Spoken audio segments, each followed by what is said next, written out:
Warahmatullahi wabarakatuh. Nama saya Mutiara Nisa dengan NIM 230508331 dari Prodi S1 Ilmu Komputer dengan mata kuliah Dasar-Dasar Pemrograman Universitas Syadsi Madani. Video kali ini saya akan membahas tentang soal-soal yang telah tertera pada tugas pertemuan 9. Jadi langsung aja, yang pertama, konsep dasar dan pengantar bahasa pemrograman. Apa yang dimaksud dengan konsep dasar pemrograman dan mengapa konsep ini penting bagi seorang programmer pemula? Jadi, konsep dasar pemrograman adalah prinsip-prinsip fundamental yang menjadi dasar dalam menulis dan mengembangkan perangkat lunak. Beberapa konsep dasar pemrograman yang penting antara lain, yang pertama ada variabel dan data, yaitu menyimpan nilai atau data yang akan diproses dalam program. Setiap data memiliki tipe tertentu seperti angka, teks, atau boolean. Yang kedua ada struktur kontrol seperti percabangan dan perulangan yang mengatur alur eksekusi program berdasarkan kondisi tertentu. Yang ketiga ada fungsi dan prosedur, yaitu menyusun program menjadi bagian-bagian kecil yang dapat dipanggil untuk melakukan tugas tertentu. Memudahkan pemeliharaan dan penggunaan ulang kode. Yang keempat ada algoritma, yaitu langkah-langkah logis untuk menyelesaikan masalah yang akan diprogram menjadi kode yang dapat dijalankan oleh komputer. Yang kelima ada struktur data, yaitu cara untuk menyimpan dan menyusun data agar lebih efisien seperti array, list, dan struktur data lainnya. Apa sih konsep dasar pemrograman ini penting bagi programmer pemula? Jadi, konsep dasar ini menjadi dasar untuk belajar bahasa pemrograman. Tanpa pemahaman yang kuat tentang konsep dasar ini, seorang programmer pemula akan kesulitan dalam menguasai bahasa pemrograman apapun, karena setiap bahasa memerlukan pemahaman tentang tipe data, struktur kontrol, dan lain-lain. Yang kedua ada memecahkan masalah. Konsep dasar membantu seorang programmer untuk berpikir secara logis dan sistematis dalam memecahkan masalah. Kemampuan untuk menguraikan masalah dan menyelesaikannya dengan algoritma yang tepat sangat penting. Yang ketiga ada menulis kode yang bersih dan efisien. Dengan memahami konsep dasar, programmer dapat menulis kode yang lebih efisien, terstruktur, dan mudah dipahami, yang mempermudah pemeliharaan dan pengembangan lebih lanjut.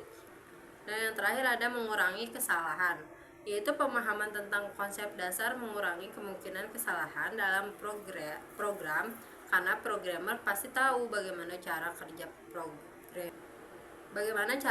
kerja program dan dapat memprediksi hasil dari berbagai operasi.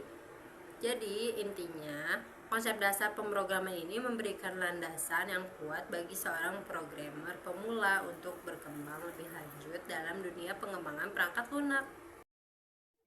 Selanjutnya berikan contoh singkat mengenai satu bahasa pemrograman yang Anda pelajari dan mengapa Anda memilih bahasa tersebut. Jadi di sini saya memilih PHP. PHP atau Hypertext Processor adalah bahasa pemrograman server side yang digunakan untuk mengembangkan aplikasi web dinamis. PHP memungkinkan pengembang untuk menyisipkan kode ke dalam HTML dan menghasilkan konten yang dapat berinteraksi dengan pengguna, seperti formulir, login, atau pengolahan data. PHP banyak digunakan untuk membangun situs web, aplikasi web, dan sistem manajemen konten karena mudah dipelajari, fleksibel, dan terintegrasi dalam berbagai database. Memilih PHP itu karena populer untuk pengembangan web, mudah dipelajari, fleksibel, dan terintegrasi dengan HTML, dan ketersediaan sumber daya dan komunitas. Dan kenapa belajar PHP? Kenapa memilih PHP? Karena saya sendiri lebih detail dalam belajar PHP ini. Jadi ini contoh dari codingan PHP. Dan ini yang di bawahnya itu outputnya. Ini ada struktur dan sintaks dasar. Apa itu struktur dan sintaks dasar dalam bahasa pemrograman yang Anda pelajari? Dan tunjukkan bagaimana Anda menulis kode sederhana menggunakan struktur dan sintaks tersebut, misalnya menampilkan hello world di layar. Struktur dasar dalam PHP. Struktur dasar PHP itu mencakup elemen-elemen yang diperlukan untuk membuat program PHP. Hal utama yang perlu dipahami adalah yang pertama, tag pembuka dan penutup.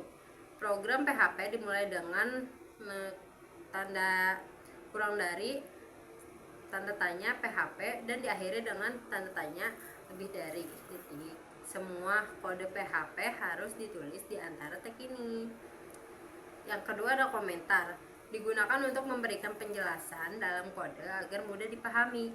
Nah, PHP ini mendukung komentar satu baris dengan garis miring 2 dan komentar multi baris dengan garis miring, bintang-bintang, garis miring. Yang ketiga ada perintah echo atau print. Digunakan untuk menampilkan output di layar, misalnya untuk menampilkan teks atau variabel.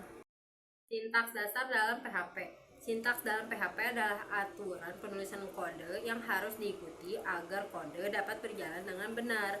Beberapa sintaks dasar dalam PHP adalah yang pertama variabel. Variabel ini seperti semacam wadah. Jadi variabel ini dimulai dengan tanda dolar dan diikuti dengan nama variabel. Nama variabel dapat berisi huruf, angka, dan garis bawah, tetapi tidak dapat diawali dengan angka. Yang kedua ada tipe data. PHP mendukung berbagai tipe data seperti string, integer, float, boolean, array, dan objek. Selanjutnya ada operasi aritmatika.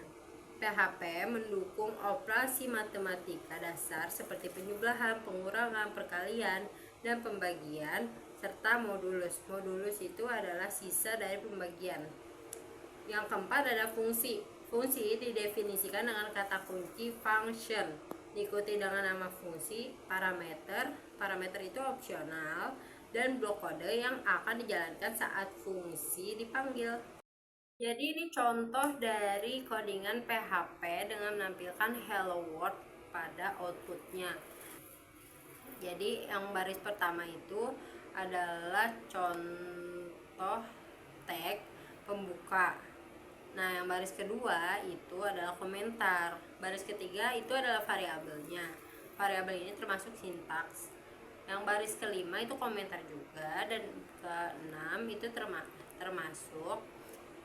termasuk perintah untuk menampilkan ke layar atau print. Dan yang ketujuh itu termasuk ke dalam struktur data juga sebagai tag penutup. Nomor 3, logika pemrograman dasar. Jelaskan konsep logika pemrograman dan mengapa logika sangat penting dalam pemrograman, dan berikan contoh penggunaan logika dasar dan bahasa pemrograman yang Anda gunakan seperti membuat keputusan sederhana dan perhitungan. Konsep logika pemrograman. Yang pertama, logika pemrograman merujuk pada cara berpikir yang digunakan untuk merancang algoritma dan menyusun kode untuk memecahkan masalah secara dinamis. Logika dalam pemrograman lebih berkaitan dengan pengambilan keputusan yang tepat, alur kontrol, dan penyelesaian masalah secara efisien. Jadi, elemen-elemen logika pemrograman itu ada yang pertama, algoritma, yaitu langkah-langkah atau urutan instruksi yang harus dilakukan untuk menyelesaikan suatu tugas atau masalah. Yang kedua ada struktur kontrol seperti if, else, for, and while yang digunakan untuk mengatur alur eksekusi program berdasarkan kondisi tertentu. Ini memungkinkan program untuk membuat keputusan dan melakukan tindakan berbeda sesuai kebutuhan. Yang ketiga ada variabel dan tipe data. Memahami bagaimana data dikelola dan diproses di dalam program, seperti menentukan tipe data yang tepat dan memanipulasi nilai variabel untuk mencapai tujuan yang diinginkan. Yang keempat ada pemecahan masalah atau problem solving, yaitu menggunakan logika untuk mengidentifikasi masalah, merencanakan solusi, dan menerjemahkan solusi tersebut ke dalam kode. Yang kelima, pembagian masalah, yaitu memecah masalah besar menjadi bagian-bagian kecil yang lebih mudah untuk dipecahkan. Ini membantu dalam menulis kode yang modular dan mudah dipahami. Data sangat penting bagi programmer karena membantu merancang solusi yang efisien untuk memecahkan masalah dengan langkah-langkah yang terstruktur dan jelas. Logika memungkinkan programmer untuk menghindari kesalahan dalam kode dan memastikan program berjalan sesuai yang diinginkan. Dengan menggunakan struktur kontrol seperti percabangan dan perulangan, programmer dapat mengontrol alur eksekusi program secara tepat sesuai kondisi yang ada.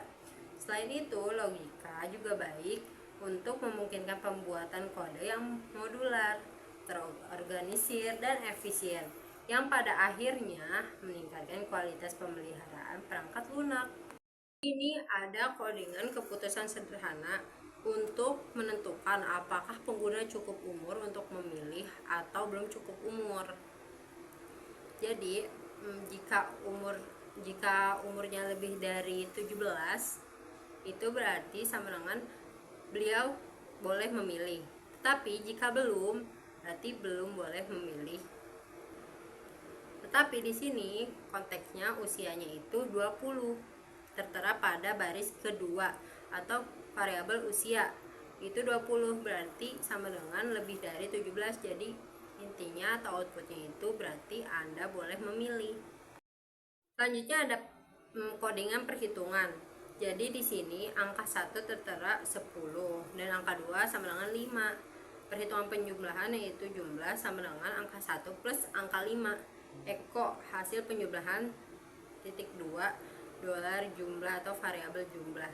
Jadi yang akan ada pada outputnya itu yaitu hasil penjualan yang tertera pada baris ke-6, yaitu jumlah sama dengan angka 1 plus angka 2. Jadi angka 1 10 plus angka 2 5, jadi 10 plus 5 yaitu 15. Jadi outputnya yaitu hasil penjualan sama dengan 15.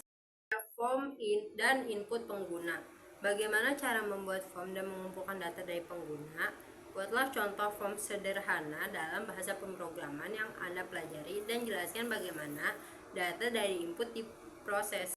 Untuk membuat form yang mengumpulkan data dari pengguna menggunakan PHP itu dengan cara yang pertama membuat form HTML. Form dibuat dengan menggunakan HTML. Di dalam form, kita menyediakan berbagai jenis input seperti teks, email, dan angka yang memungkinkan pengguna untuk memasukkan data. Setiap form memiliki tombol kirim yang ketika ditekan akan mengirimkan data yang dimasukkan ke dalam server. Form ini juga memanggil atribut method atau sama dengan post, yang berarti data akan dikirimkan melalui form yang akan diproses secara aman di server. Yang kedua, memproses data di server PHP. Setelah pengguna mengirimkan data, form akan mengirimkan informasi yang dimasukkan ke dalam file, misalnya proses.php di server. Di file PHP, kita akan mengambil data yang dikirimkan melalui form menggunakan super global. Data ini bisa berupa teks, angka, atau email yang telah diisi oleh pengguna, menyimpannya dalam database, atau melakukan perhitungan.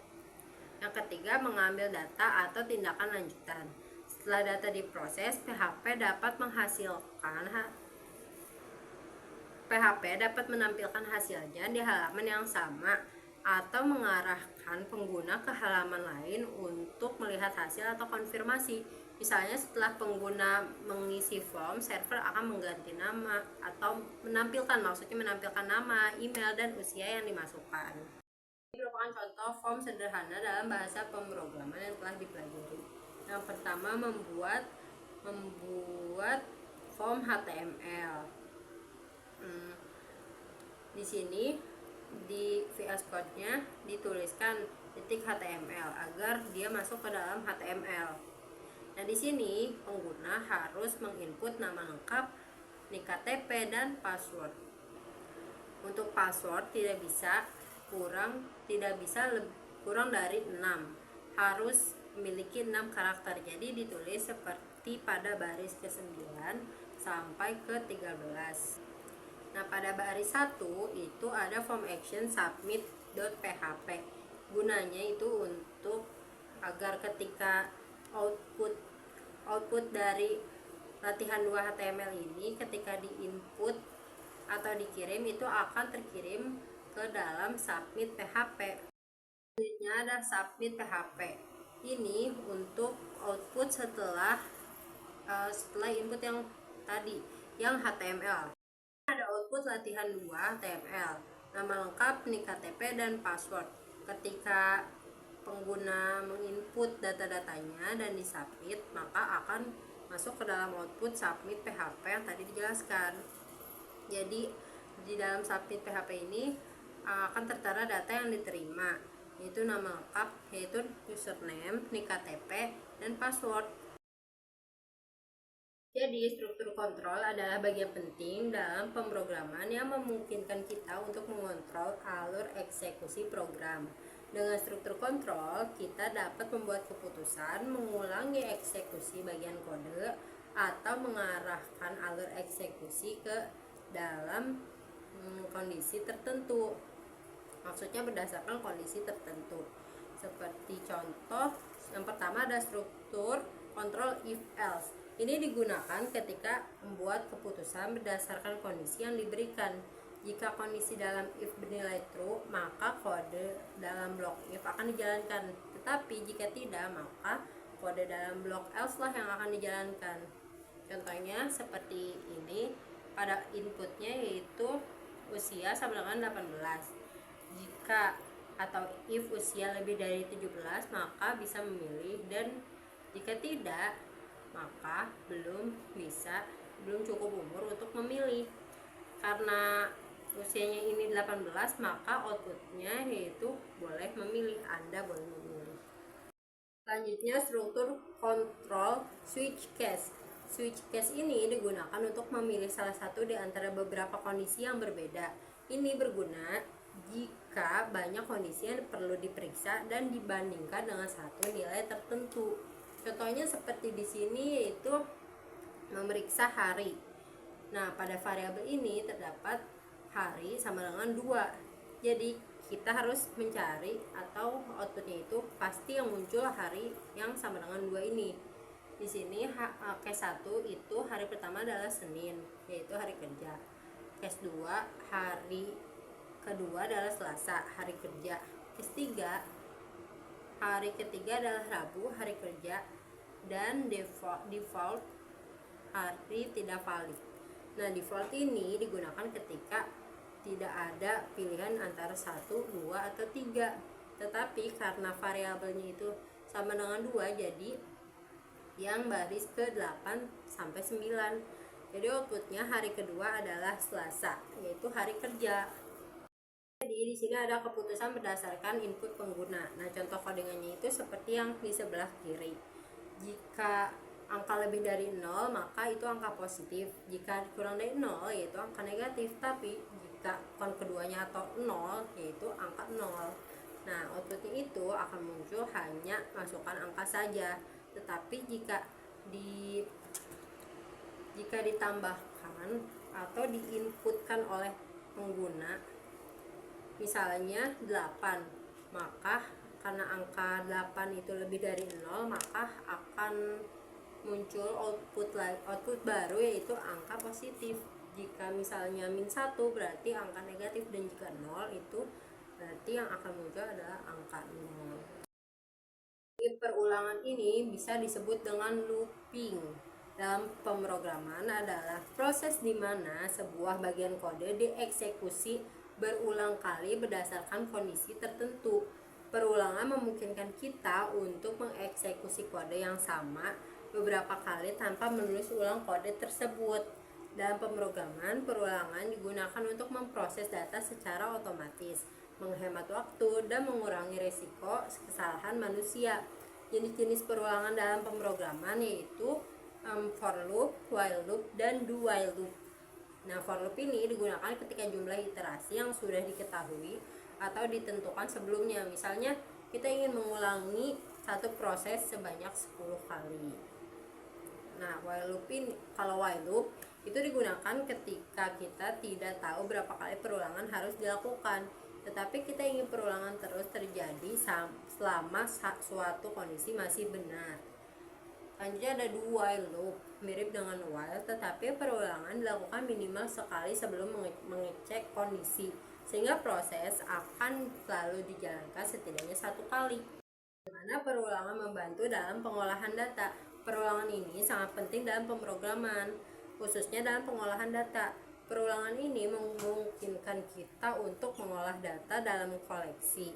yaitu ketika kita memiliki banyak data yang disimpan dalam struktur seperti array, list, atau database, perulangan digunakan untuk memproses setiap elemen data. Misalnya menghitung rata-rata nilai dalam array atau mencari elemen tertentu. Yang kedua, ada otomatisasi tugas berulang. Banyak tugas dalam pemrograman yang sifatnya berulang. Tanpa perulangan, kita harus menulis kode berulang-ulang untuk setiap elemen atau tindakan. Perulangan mengulangi jumlah kode yang harus ditulis sehingga kode menjadi lebih efisien dan mudah dipelihara. Yang ketiga ada pengolahan data berdasarkan kondisi. Dengan perulangan, kita memfilter data seperti mencari nilai tinggi, menghitung frekuensi kemunculan elemen tertentu, atau melakukan pemrosesan yang lebih kompleks pada dataset yang besar. Selanjutnya, meningkatkan kinerja program.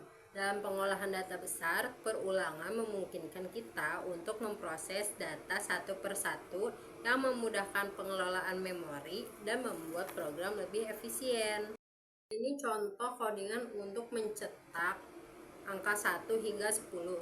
Di sini menggunakan for loop. For $1 sama dengan 1, $1 kurang dari sama dengan 10, $1 plus plus. Itu artinya input dimulai dari 1 hingga 10. Dan untuk plus plus ini artinya setiap baris atau setiap angka selanjutnya itu plus nilai dari S1 ini, SI maksudnya, yaitu 1. Jadi misal baris kedua itu 1 plus 1 sama dengan 2 gitu. Yang sebelah kiri inputnya dan yang sebelah kanan itu output yang akan muncul 1 sampai 10. Banyak. Wassalamualaikum warahmatullahi wabarakatuh.